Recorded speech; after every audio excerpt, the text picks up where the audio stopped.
So all three, I'll round it up into a cake. And I want you guys to leave a comment below telling me which one you think is the prettiest. Number 1, number 2, or number 3.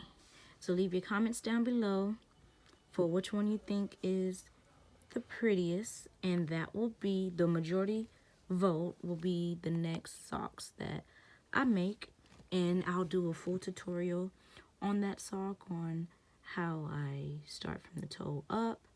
And if you prefer me to do cuff down, leave that comment as well, because like I said, I normally do toe up. But if you want to see me do cuff down, leave a comment below, and the answer to which one is the prettiest, the first one, the second one, or the third one. So thank you guys for watching, and stay tuned for my next video.